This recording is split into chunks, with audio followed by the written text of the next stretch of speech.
இரட்சகராகிய இயேசு கிறிஸ்துவின் நாமத்தினாலே உங்களுக்கு என்னோட அன்பின் வாழ்த்துக்கள். இன்றைய நாள் தியானத்துக்காக தேர்ந்து கொள்ளப்பட்ட வேத வசனம் சாமுவேலின் 1வது புஸ்தகம் 2வது அதிகாரம் 30வது வசனத்தின் பின் பகுதி.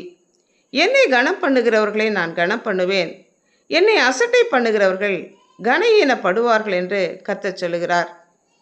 ஏலியின் 2 குமாரர்களான ஒப்னி, பினெகாஸ் கர்த்தரை அறியாதவர்களாய் துன்மார்க்கமாய் வாழ்ந்தார்கள்.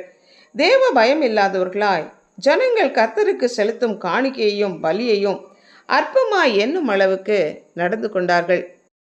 அவர்கள் கர்த்தருக்கு கொடுக்க வேண்டிய கனத்தையும் மகிமையும் செலுத்த தவறினார்கள். கர்த்தரை கனம் பண்ணுதல் என்றால் என்ன? கர்த்தருக்கு பயந்து நடப்பது, கர்த்தருடைய வார்த்தைகளுக்கு செவிசாய்த்து நடப்பது, அவரையே நம்முடைய வாழ்க்கையின் மையமாக வைத்து அவர் ஒருவரையே நேசித்து அவரையே பிரியப்படுத்தி வாழ்வது, பலிகளினாலே கர்த்தரை கனம் பண்ணுவதாகும். கர்த்தருடைய வார்த்தைகளுக்கு செவி கொடுத்து அவருக்கு முதலிடம் கொடுத்து வாழ்வது அவரை கனப்படுத்துவதாகும். அப்படிப்பட்டவர்களை கர்த்தரும் கனப்படுத்துகிறார்.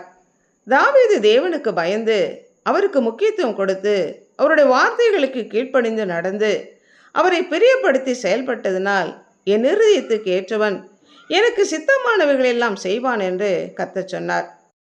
கர்த்தரை தாவீது கனம் பண்ணினதுனால ஆடு மேய்த்து கொண்டிருந்த மேய்ப்பனான தாவீதை சமஸ்த இஸ்ரவேலுக்கும் ராஜாவாக்கி அவனை சிங்காசனத்திலே அமர்த்தி அழகு பார்த்தார்.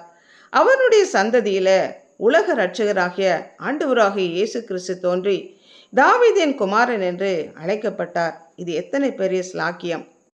தானியேலும் அவனுடைய நண்பர்களும் பாபிலோன் தேசத்துக்கு சிறை கைதிகளாக கொண்டு செல்லப்பட்ட போதும் கூட தேவனுக்கு பயந்தவர்களாய் ஆகாரத்தினாலே தங்களை தீட்டுப்படுத்தக்கூடாது என்று கர்த்தருக்கு கொடுக்க வேண்டிய கனத்தையும் மகிமையும் செலுத்தும்படி தங்களை பரிசுத்தமாய் காத்து கொண்டார்கள். அதன் விளைவு தானியேலுக்கும் அவனுடைய நண்பர்களுக்கும் மற்றவர்களை பார்க்கலும் 10 மடங்கு சமர்த்தர்களாக காணப்படத்தக்கதான ஞானத்தை கர்த்தர் கொடுத்தார். மாத்திரமல்ல, பொற்சிலை வணங்க மறுத்த அவர்களை கர்த்தர் கனப்படுத்தி உயர்த்தினார். 4 ராஜாக்கள் வந்து போனார்கள். ஆனாலும் தானியேலின் காரியம் ஜெயமாயிருந்தது. நீ என் பார்வைக்கு அருமையானபடியினால் கனம் பெற்றாய், நானும் உன்னை சிநேகித்தேன். உனக்கு பதிலாக மனுஷர்களையும் உன் ஜீவனுக்கு ஈடாக ஜனங்களையும் தருவேன் என்று கர்த்தர் சொல்லுகிறார். ஒருவன் எனக்கு ஊழியம் செய்தால் அவனை பிதாவானவர் கனம் பண்ணுவார். குமாரனை கனம் பண்ணுகிறவன் பிதாவையும் கனம் பண்ணுகிறான். குமாரனை கனம் பண்ணாதவன் அவரை அனுப்பின பிதாவையும் கனம் பண்ணாதிருக்கிறான். நான் பிதாவானால் என் கனம் எங்கே?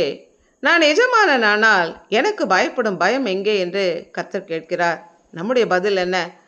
நம்முடைய கிரியைகள் தேவனுக்கு மகிமையையும் கனத்தையும் கொண்டு வருகிறதாக இருக்கிறதா என்று யோசித்து பார்ப்போம்.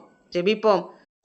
அன்புள்ள ஆண்டவரே, எங்களை படைத்தவரே, ஒதுக்கப்பட வேண்டிய தண்டிக்கப்பட வேண்டிய எங்களுக்காக உம்முடைய ஜீவனை கொடுத்து எங்களை மீட்டு கொண்டு உம்முடைய பிள்ளை என்கிற அந்தஸ்தை கொடுத்து எங்களை உயர்த்தி வைத்திருக்கிற தயவிற்காக நன்றி செலுத்துகிறோம். உம்முடைய வார்த்தைகள் ஒவ்வொன்றுக்கும் நாங்கள் கீழ்ப்படிந்து நடந்து அதன் மூலம் உம்மை கனப்படுத்தி வாழ எங்களை அர்ப்பணிக்கிறோம். நீர் எங்களுடைய தேவன், நீர் எங்களுடைய பிதா, நீர் எங்களுடைய எஜமானன். உமக்கு கொடுக்க வேண்டிய கனத்தையும் மகிமையும் செலுத்தி பயத்தோடும் நடுக்கத்தோடும் உம்முடைய வார்த்தைகளுக்கு கீழ்ப்படிந்து நடக்க எங்களை அர்ப்பணித்து ஜெபிக்கிறோம். இயேசு கிறிஸ்துவின் நாமத்தினால் ஜெபிக்கிறோம் பிதாவே. ஆமென்.